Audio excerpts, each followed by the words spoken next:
시청자 여러분 안녕하십니까? VOA 모닝뉴스 시작합니다.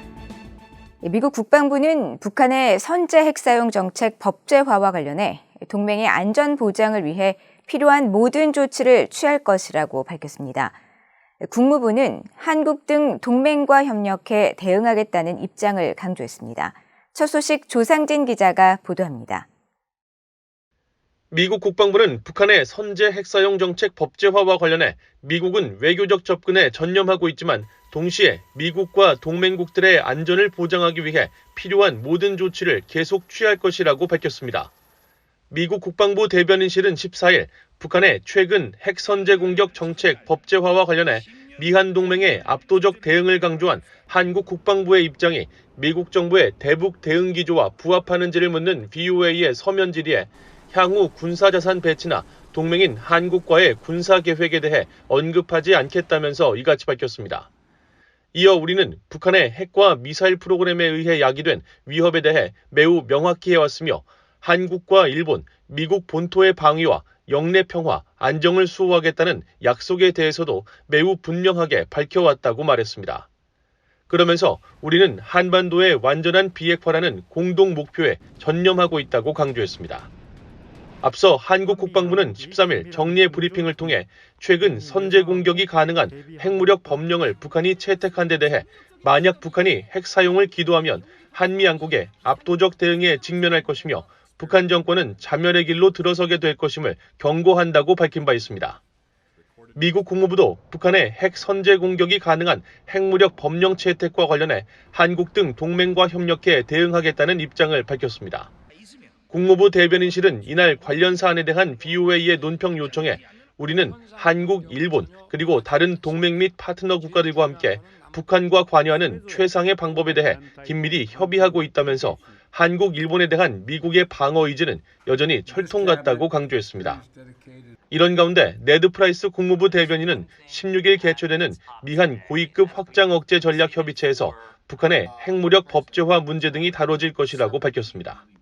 The challenges and the broader set of threats posed by the DPRK to the Indo-Pacific, specifically to our treaty allies, Japan and the ROK, will be a key topic of the discussion that you referenced. It's a discussion on Friday of the Extended Deterrence Strategy and Consultation Group between the Republic of Korea and the United States. I do expect that the DPRK's new law and its implications for the Korean Peninsula will be a part of that discussion. 미한 양국은 4년 8개월 만에 고위급 확장 억제 전략 협의체 회의를 워싱턴에서 개최하며 미국에서는 보니 젠킨스 국무부 차관보와 콜린 칼 국방부 정책 차관이, 한국에서는 조현동 외교부 1차관과 신범철 국방부 차관이 수석 대표로 참가할 예정입니다. VOA 뉴스 조상진입니다. 미국 상원 의원들이 미국 정부의 대북 정책과 외교에 대한 의회의 감독을 강화하는 내용의 법안을 발의했습니다. 북한이 비핵화 조치를 취할 때까지 대북 압박과 억지를 유지해야 한다는 내용이 담겼습니다. 이조은 기자가 보도합니다. 미국 민주당의 밤 메넨데즈 상원 외교위원장이 대표 발의한 대북 정책 감독 법안입니다. 법안 요약문에는 규모가 상당하고 복잡한 북한의 핵과 미사일 프로그램을 감시하고 검증할 수 있게 제거할 필요성을 강조하고 북한 정부가 중대하고 의미 있는 또 입증할 수 있는 비핵화 조치를 취할 때까지 북한 정부에 대한 압박과 억지를 유지하겠다는 의회의 의사를 재확인하는 법안이라고 설명됐습니다.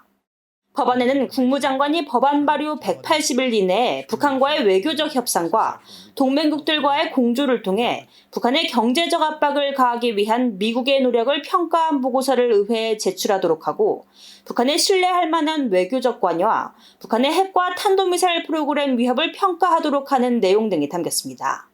또 미국 고위급 외교 대화가 마무리될 때마다 정부는 의원들에게 브리핑을 하고 북한과의 핵 합의가 도출될 경우 5일 이내에 대통령은 합의문을 의회에 제출하며 법적 구속력이 있는 합의일 경우엔 반드시 상원 비준이 요구되는 조약 형태로 의회에 제출하도록 했습니다.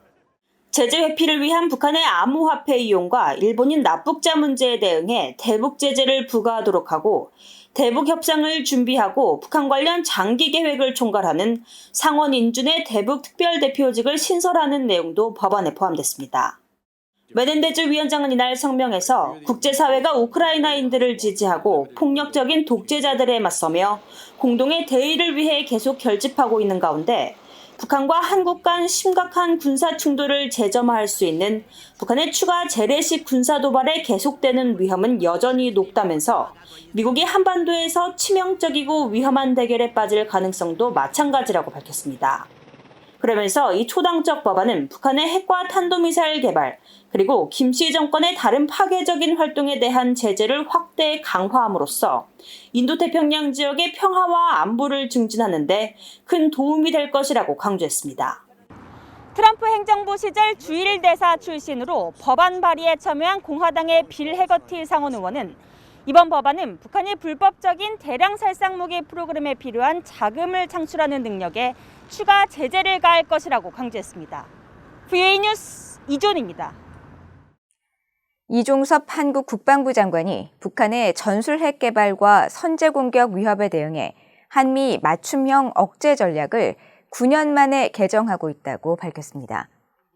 이 장관은 15일 서울 국방부 청사에서 한국 연합뉴스와 가진 인터뷰를 통해 현재 북핵 위협은 한미 양국이 처음 맞춤형 억제 전략을 마련한 2013년보다 훨씬 고도화됐고 미한 양국군의 능력도 발전했다면서 이런 변화를 종합적으로 반영해 개정 작업을 진행 중이라고 밝혔습니다. 이어 북한이 핵으로 위협하는 상황과 또 핵을 사용하기 직전, 핵을 사용할 때 등 핵 위협 수준의 여러 상황이 일어났을 때 그 대응 방안을 더 구체적으로 마련해 새로운 한미 맞춤형 억제 전략에 반영할 것이라고 설명했습니다. 이 장관은 또 정보 공유와 공동기획, 위기 협의, 전략자산 전개, 연합연습과 전략 소통 등 확장 억제의 실행력 강화 방안을 검토해왔으며 이번 주 열리는 확장 억제 전략 협의체에서도 논의될 것이라면서 한반도를 지키겠다는 한국과의 약속이 차질 없이 이행되도록 할 것이라고 밝혔습니다. 최근 북한 순안공항에서 고려항공 소속 항공기들이 일시적으로 사라지고 위치를 바꾸는 모습이 민간 위성에 포착됐습니다. 2년 넘게 중단했던 운항을 재개하려는 움직임인지 주목됩니다. 함지하 기자입니다. 지난달 16일 북한 평양 순안국제공항 활주로 한가운데서 고려항공 수송기로 보이는 항공기가 포착됐습니다. 약 46m 길이와 형태로 볼 때 북한이 보유한 일류신 76 수송기 3대 중 한 대로 추정되는데 기존 계류장에서 약 700m 떨어진 활주로에서 기체를 북쪽으로 향한 모습이 플래닛랩스의 위성사진에 찍힌 겁니다. 하지만 이날 이후 순안공항을 촬영한 위성사진에서는 나머지 수송기 2대만이 계류장 등에 머무는 것이 확인됐고 직전까지 활주로에서 발견됐던 나머지 한 대는 사라졌습니다. 이런 상황은 이달 7일 3대가 다시 포착되기까지 약 20일 동안 이어졌습니다. 사라진 한 대는 20여일간 경납고에 보관됐을 수도 있지만 동시에 해외를 포함한 다른 지역을 운항했을 가능성도 있습니다. 또 다른 항공기의 움직임은 지난 6일 포착됐습니다. 약 45m 길이의 기체를 활주로 남쪽 부분에 두고 있는 항공기로 역시 계류장에서 수백 미터 떨어진 활주로로 이동했습니다. 자유아시아방송은 지난 13일 항공기의 실시간 위치 추적 자료를 인용해 고려항공 TU-204 여객기가 이날 순안공항을 출발해 함경남도 상공을 비행하고 되돌아온 항적을 그렸다고 보도했습니다. 이 같은 비행은 또 다른 TU-204가 지난 7월 운항된 뒤 약 2달 만으로 2년 전 신종 코로나 바이러스로 인한 국경 봉쇄 조치 이후 운항을 전면 중단했던 고려항공이 다시 움직이기 시작한 것은 주목됩니다. 특히 이번에 포착된 이동이 해외 운항 재개를 의미하는 것인지에도 관심이 쏠립니다. 고려항공은 2015년까지만 해도 중국, 러시아 외에 파키스탄과 쿠웨이트, 태국, 말레이시아 등 최대 6개국 10여 개 도시에 취항했습니다.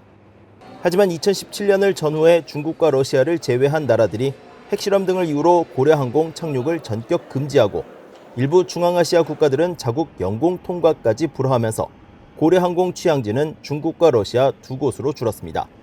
VOA 뉴스 함지하입니다.